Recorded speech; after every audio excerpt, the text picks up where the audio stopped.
కడతామన్నారు. మీరందరూ గుర్తుపెట్టుకోవాలి, ఎప్పుడు కూడా నేనున్నప్పుడు ఇంటికి పట్టణ ప్రాంతాల్లో 2 సెంట్లు, గ్రామీణ ప్రాంతాల్లో 3 సెంట్లు పేదవాళ్లకు ఉచితంగా ఇంటి జాగా ఇచ్చాం.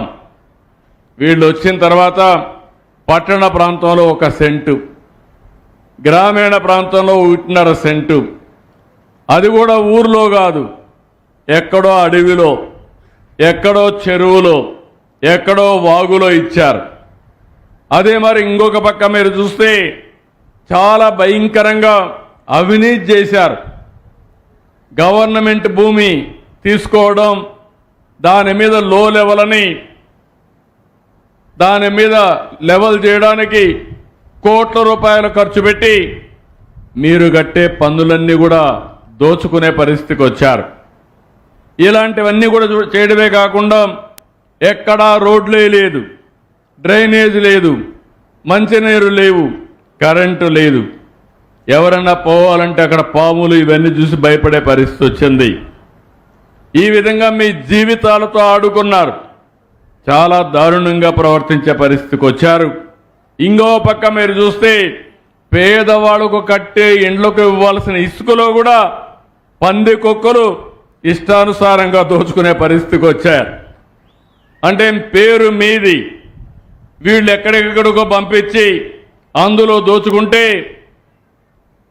అందులో నుంచి గవర్నమెంట్ వాళ్ళకు డబ్బులు కట్టింది సేంద్రేజ్ కింద.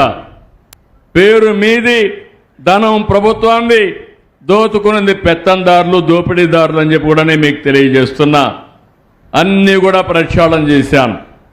నేను ఒకటే హామీ ఇస్తున్నా, ఇది పేదవాళ్ళ ప్రభుత్వం, మీకు న్యాయం చేయడం కోసం అనునిత్యం పనిచేస్తామని మరొకసారి మీ అందరికీ హామీ ఇస్తున్నా.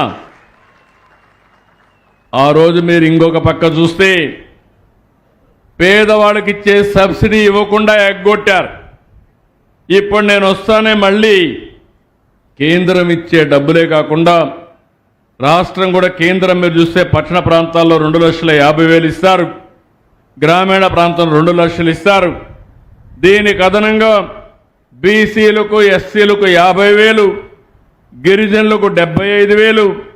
ఇంకో పక్కన పీవీటీజీ అంటే ప్రిమిటివ్ గిరిజన్స్ ఉంటారు, చాలా అడవుల్లో దూరంగా ఉంటారు, అలాంటి వాళ్ళకు అదనంగా 1 లక్ష ఇస్తున్నాం. వీడికి వస్తానే రాయిచోటికి మా మైనారిటీ ముస్లిం సోదరిమణులు జ్ఞాపకం వచ్చారు. అందుకే చెప్తున్నా, ముస్లింలకు కూడా బీసీలు, ఎస్సీలతో సమానంగా 50,000 అదనంగా ముస్లింస్కి ఇస్తామని మీ అందరికీ హామీ ఇస్తున్నా. ఇప్పుడే డిపార్ట్మెంట్కి ఆదేశాలు ఇస్తున్నా, అందరితో సమానంగా మీకు కూడా ఇస్తాం. దీనివల్ల ఈరోజు 5,98,000 ఇండ్లు, దగ్గర 6 లక్షల ఇండ్లు కట్టుకోవడానికి డబ్బులు లేక నిలిపేశారు.